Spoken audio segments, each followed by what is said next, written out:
Computer. Okay, so good morning, good afternoon, good evening, wherever you are in the world tonight. The big news now in the United States and probably around the world is the raid of the FBI of a compound in Florida owned by the 45th president of the United States. There's been an awful lot of material running around, stories running around about classification and what they were looking for and all this kind of thing. So what I had a lot of experience. I worked at the National Archives. I worked at a lot of the presidential archives, and I had my own view on how classification works. But I thought I would bring in an expert tonight. So I've got my friend Bob McGwier here tonight, who all you need to know about Bob is that Bob worked at the Institute for Defense Analysis many years ago. We wrote a book on Dr. Eric Walker, who was the former president of Penn State University. I started looking at his background, and I noticed that he was chairman of the board of the Institute for Defense Analysis. And I said, well, what the heck is that? And I looked it up. I went, wow. And so if you want to look it up, look up the Institute for Defense Analysis. This is enjoys unusual access to highly classified and sensitive government and corporate information. They bring together the best scientific, technical, and analytical people to bear on issues of national U.S. Security. And so welcome, Bob McGwier, and thank you for joining me to sort of give me your input, because you worked at the Institute, I think, for 27 years. You probably have handled classified material for a lot longer than that. So I wanted to get your input on classified material and to explain to the general public what is classified material, how does it work in access to the president, in what's going on right now with this story. And the first thing maybe you can sort of spell out for me is your background in handling material, and then explain to people what the 3 levels of security security clearances are, and then what people usually confuse as above top secret material.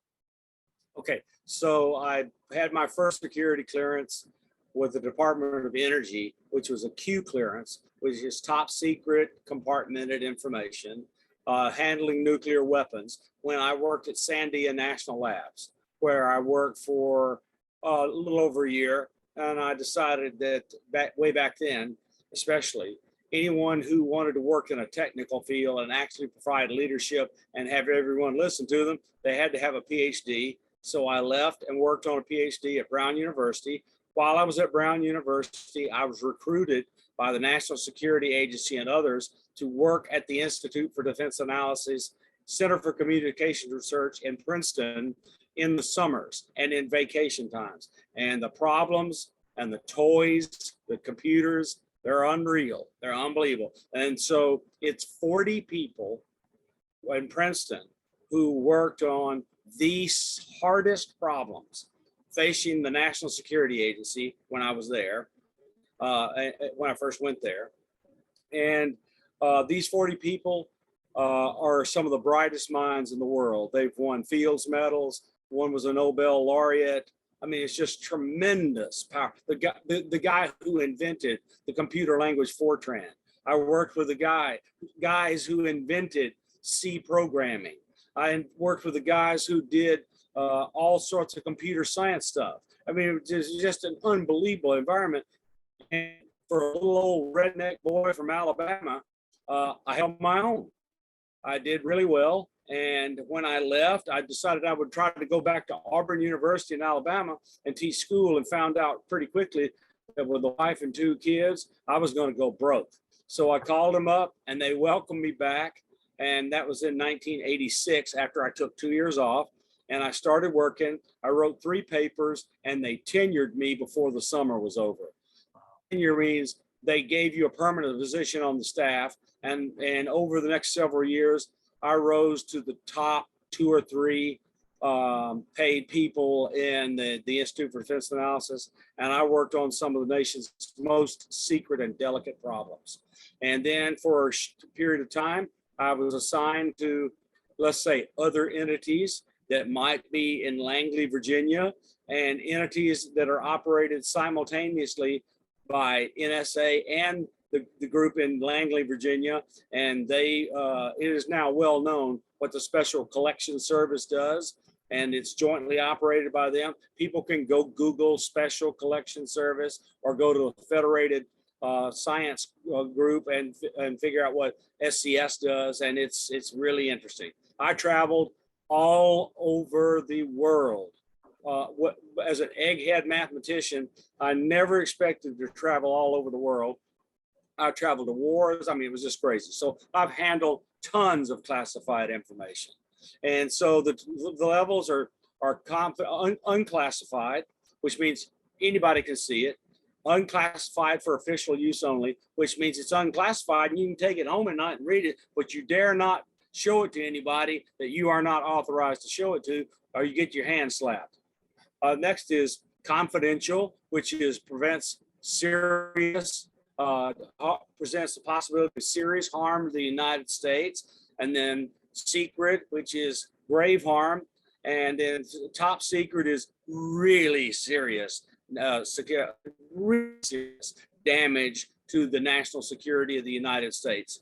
And so then added onto that are handling caveats, which means you only want to handle documents that's covered by that cover name in a particular way under a particular system of controls. And so at the National Security Agency and the Central Intelligence Agency and the FBI, et cetera, they all have their own little handling caveats. So they can isolate their top secret documents from other agencies' top secret documents, and they can control who looks at them more clearly. So security clearance is required. After you have a security clearance, you have what's called need to know. In order to do your job, you have to see the documents. So you need both a security clearance, cleared up to whatever level the papers are, and then need to know, which gains you access to it. And so most people don't realize you can't, if you have a lot of people think, hey, he's got a security clearance, he can see anything, she can see anything. No, you have to, it be your actual job to work on that before you get to see the classified information. And so the deepest, darkest secrets in the United States government that are interacting with government personnel are top secret, or the special handling caveat, and their special access programs. And the special access programs has an office inside the Pentagon that we've all heard about recently. Elizondo worked there, Chris Mellon worked there, and certain general that talked with Tom DeLonge, who got outed in the email to John Podesta, was in charge of that stuff, handling special access programs. Inside the special access programs, there are unacknowledged SAPs called USAPs. And they are so bad, so secretive, so dark that you cannot name them. You cannot know who sponsored them. And you cannot know where the single tiny little room is that you can work on them. So that is believed that much of the UFO stuff in particular is all in unacknowledged SAPs. Wow.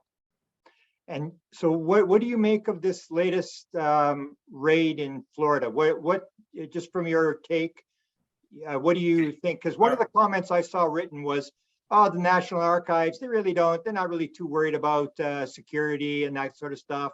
And I know my thing was, you know, all these rules when I went to the National Archives. I remember being at the Eisenhower Library and they made me spit my gum out, and there was like a million rules just to handle unclassified stuff in boxes. So what was your impression as you watched this event going on in Florida in terms of what's actually going on and how serious is the situation? Okay, so if the document leaves the National Archives and it goes to an individual for any reason, two people have to handle it. Two people have to control it. So if two people aren't handling a document, it's alarmed. Now, every document that's in the National Archives has a big long string of numbers on it and then a copy number. So if the President of the United States had a copy number 12 of some document, then it was no longer knew where it was, and he left office and nobody could figure out what was going on. And they had some suspicions, maybe they had other intelligence about the kind of people he was talking to on his cell phone used to do inside the White House every day, and all the foreign agencies would run around the White House trying to capture his cell phone when he talked. So, I mean, it's that kind of stuff. So, but let me put it this way. There is belief that he took classified material to Mar-a-Lago and that he was not authorized to do so. And then that led to a warrant being issued by a federal judge. Now look, for a warrant for that kind of invasion of privacy to be issued by a federal judge, the Justice Department, acting through the FBI, had to present to the judge real proof that a crime had been committed. And look, Grant, for a former president of the United States, they had to know. They had to have ironclad proof a crime was committed, or they never would have gotten the warrant. No judge would have risked it. No judge would have risked it. The FBI would not have risked it. The Department of Justice would not have risked it. It didn't matter if you love Donald Trump or hate him. I can tell you the truth is, they would not take the risk of doing something dumb against a former president of the United States. They would follow every letter of the regulations. Every T would be crossed, every I dotted. Multiple people would be called in as witnesses saying, we actually saw him with that document in his hand the last day he was in office, and it's gone. So they would have suspected he took it with him. I'm not saying that's what happened. I'm saying that is a kind of scenario that would have gotten them the raid.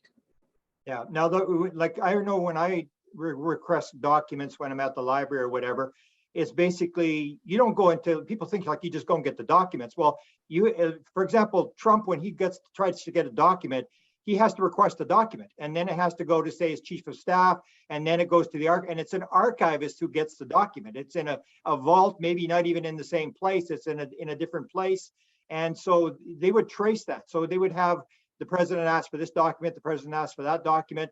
So even though he's got the stuff, and another question that related is, does the president get to take top secret documents off property? I mean, no. That's the whole thing, I think, is like. I'm sorry. Yeah. Not by himself. Okay. There would be handling people that will handle it for him, and they would carry it in a briefcase that had all sorts of tamper-proof stuff, chained to their arm, lead lines so you couldn't X-ray it. I mean, it would be really clearly, capably guarded by Secret Service and others. Yeah. It just wouldn't happen, Grant. Yeah, he had to have stuffed it in his drawers to get it out the White House. Yeah. Yeah, so he has this stuff, and so it's traceable. They know that certain documents are missing. And another thing that people get the idea is that Donald Trump said it was all unclassified. He declassified it. But my experience is, even if it's unclassified, doesn't mean that you can walk in, take the box of documents, and go and sell them on eBay. I mean, there's one copy of the document, and it's owned by the government. Yes. So he lost his ability to argue about classifications the day Joe Biden took office. And so if he declassified a document, Joe Biden could have written an executive order that reclassified them all the very next day. And Trump would have been sent a letter by whoever was in the security office at the White House. Sir, you did this, but it's been undone. And any document you have that was unclassified by you, and you might have, it's reclassified. And sir, if you don't mind, bring it back. And turn it over to the Secret Service, and they'll bring it back for you, because you don't have access to it. You need to turn it over. And he didn't do it. Yeah. I promise you, they went through notifying him. They knew he had it, and he still wouldn't do it. And look, this is a transactional president.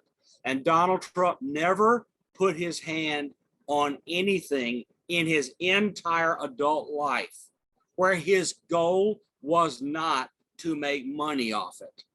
I mean, read Mary Trump's biography. This guy cares about making money by hook or by crook, if you listen to a bunch of people. He's a transactional person. He only cares about making money. If he stole the document, ding, ding, he was gonna sell it.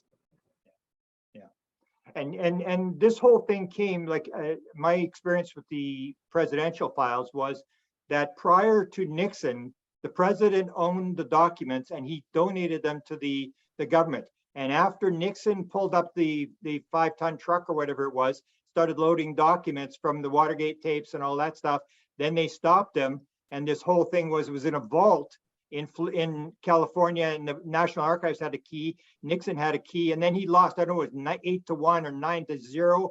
It went to the Supreme Court, and they said no, the documents are now owned by the people. So the President's Record Act says that all the documents are owned by the people of the United States, and the president doesn't own the records. Let me put it in a really extreme way.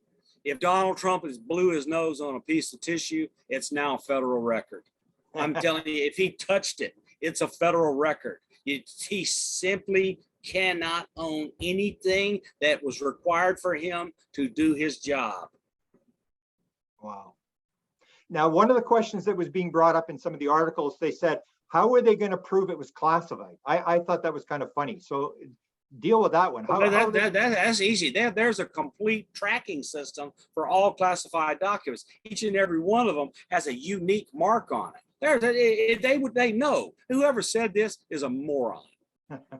That's what I sort of thought. Like, wow. I mean, like, because and I think it's just the inexperience that people have never dealt with classified material. They've never looked at it, and what you have is Trump says something, and 90 newspapers repeat it, and then it turns into 16,000 tweets and stuff on Facebook. Well, let me turn it around for the Trump loving folks. Hillary Clinton had all these documents which she had in her possession that had writing on them, and they never ever had been classified. So after she left the Secretary of State's office, went home and was running for president, the agencies inside reviewed the documents, and after she took them out, classified them. So that's the only way you can get a document out. If you're somebody even as powerful Hillary Clinton and her stinking emails, they can classify them and they don't belong to her anymore. If she is in possession of them, she's violated the law. Wow. Wow. Now, some of the when this document came out today, describing the raid and the sort of the receipt they gave, they referenced 18 USC section 793 defense information, and 1519 destroying government documents, and 2071 concealing, removing, or damaging government documents. So can you talk a little bit about those, especially the defense aspect, that in terms of what is classified stuff? 18 USC particular code is anything that pertains to information about the Department of Defense and its operations is covered by that label. So that's a United States code for saying anything with this label on it pertains to the Department of Defense. Okay, so under that will be all sorts of sections covering different things, but that's kind of the broad umbrella. So they said, hey, if it passed through the air in the Pentagon or on a vessel, it's now 18 USC, whatever it is. And Donald Trump had better handle it correctly. Now, let's see, that's the 18 USC. What was the next one? There's 793 defense information, 1519 destroying government documents. Oh, yeah, okay. So if you have a government document, any type of government document, even if it is unclassified, so long as it's marked a government document, you are not allowed to destroy it just because you don't like it or you're about to get caught.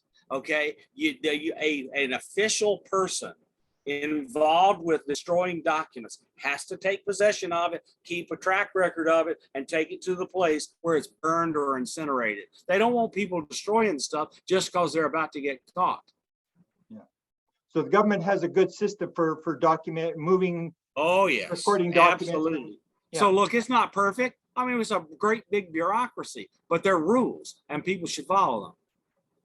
one of the funny things was they actually referenced the fact that Trump had actually increased the penalty. I think it was for the 1519 destroying government documents from 1 year to 5 years. He actually signed an order to. Oh yeah, he wanted to keep Hillary Clinton from destroying all her records.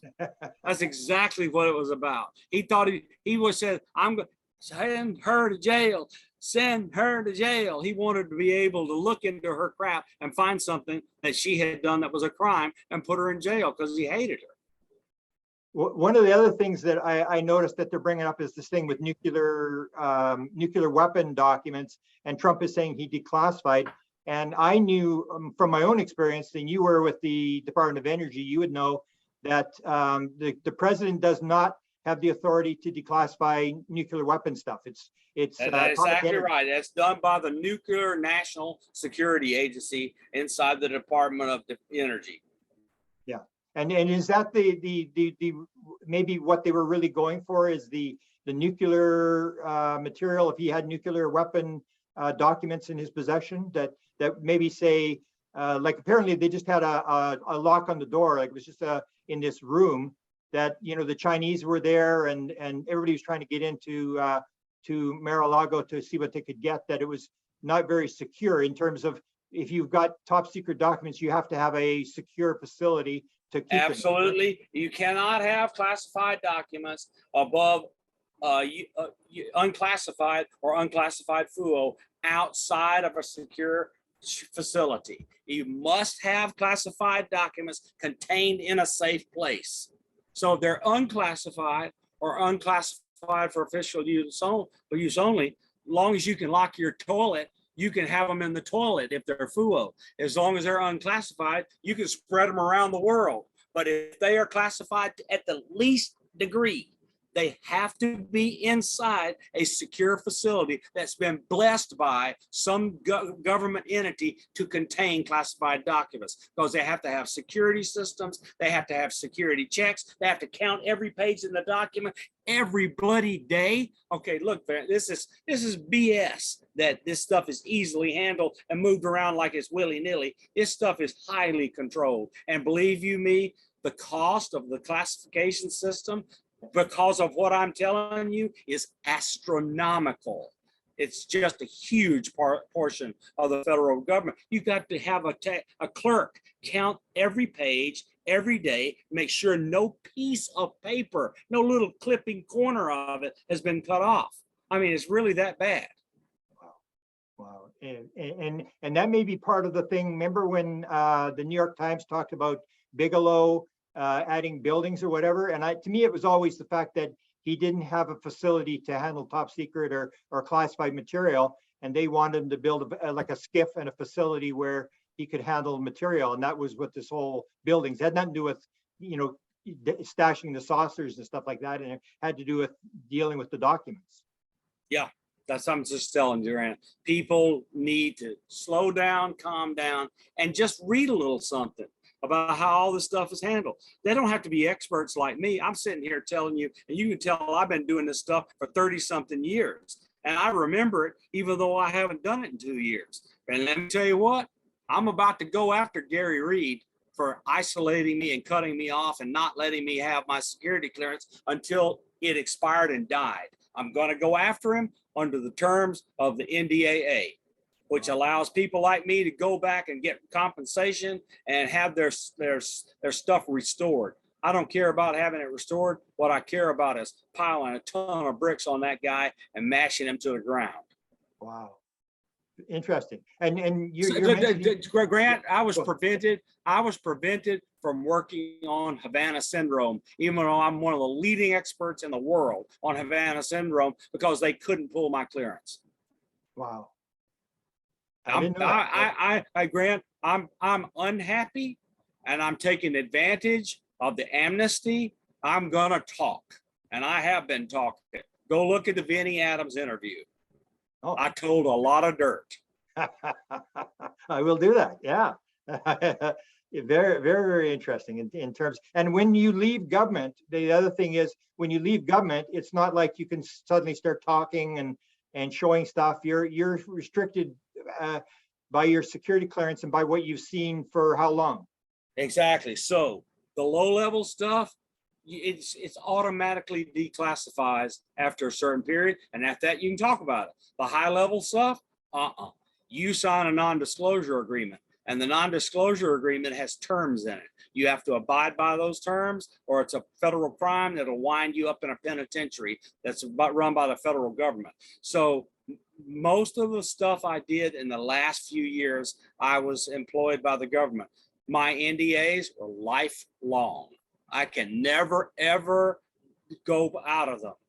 And so the stuff I talked about, say, on Vinnie Adams, I control the information. It was never reported. Nobody wanted to hear what I saw or what I did. And so it was never classified. And if they try to bug me about it, I'm going to call Danny Sheehan and we're going to break the door down.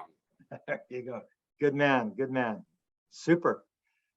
Interesting. Now let's go one more time to this nuclear thing. So if he has these nuclear documents that supposedly may be the highest classified stuff, is that maybe why they made the move now? That yes. So it wouldn't be your, yes. you know. They thought he was going to put them up on the black market, probably through darknet, and transfer Bitcoin and sell them to the Russians, the Chinese, and anybody who would buy them. Yeah. That's my hypothesis. Yeah. I don't know that, but that's how it would be done. I've told you how to do it. Yeah. They would make copies, sell them using Bitcoin, and move over darknet. Yeah. There definitely had to be a reason that they made the move at the time they did on such a powerful figure. They would have had to have this thing nailed down 3 ways to Sunday. Yeah. Well, so if they had a hint, then the FBI would have gone into a judge and said, we have a hint that something might be going on. Yeah. We'd like to, we eavesdrop. And he uses that dadgum cell phone. They would be listening to his stupid phone calls to his contacts, arranging the transfer. As soon as they heard that, boom, they went to a federal judge, they got it, and they raided it. I bet you from federal judge to raid was under 6 hours. Yeah. Look at the documents. It'll tell you. Yeah. Yeah. And Grant, if it was that short, if it was judge signed to entry was under 6 hours, they knew they had better get on with it. Yeah. Because what he would have done was scan them, sent them over the darknet, got his Bitcoin, and then burned them. Yeah. Because he would have made his money, he would have wanted to destroy the evidence. So they were trying to prevent their destruction after they had been moved. Now, one other thing, I don't know if you know this, I think it just came up today. Donald Trump has talked about, Barack Obama took 30 million pages to Chicago. And so why aren't you going after him? And I don't know if you know the whole story, but basically, and the way they work the library now, because I've made a number of requests for the Freedom of Information to Obama, they no longer have paper files at the library. So he's going to build a library, but they're not paying, everything is digital. So what they did is they moved from the NARA facility in Washington to the facility in Chicago, and they're digitalizing all the files for the library in Chicago. That's what Obama has no control over those files. He's living in Massachusetts, and they're just digitalizing the files. But this has been repeated over and over again. Well, Obama's got 30 million pages of files. Why didn't you go after him? But this is the standard Trump modus operandi, to spew up smoke and chaff and deflect. He's trying to deflect you by appealing to Obama's enemies that he's a scumbag too. It's just as I watch it, it's interesting to me because I've dealt with this classified issue and learned the little secrets about how it works and the idea that with the president, like there's one other question. So Trump says I declassified it all. Is there a record if he declassifies? Would there have to be a record? Yes, but remember, I answered partially already. Let me expand on it so everyone is clear. He can declassify anything. He's the final and ultimate declassification authority. Except for the nuclear stuff. But the day he leaves office, whoever's next can wave a magic wand and reclassify every one of them. So all of the documents he declassified, Joe Biden signed an executive order reclassifying him his first hour in office, and then Trump would have been notified, probably through the Secret Service, that all that crap had been reclassified and he wasn't in a skiff. Okay, there you go. So it's interesting. Anything else we haven't talked about that's because this is the story of the day, and it's accelerating, and we'll see whether the charges come, because to me they had to have something absolutely solid. They would not have made Solid because he was president of Yeah. the United States. And Yeah. if so, and they put him in jail, he's the first one ever. Thank you, Bob. I appreciate your input on this, and we'll see where it goes. Always good to talk to you, Grant. It's always interesting. Beautiful.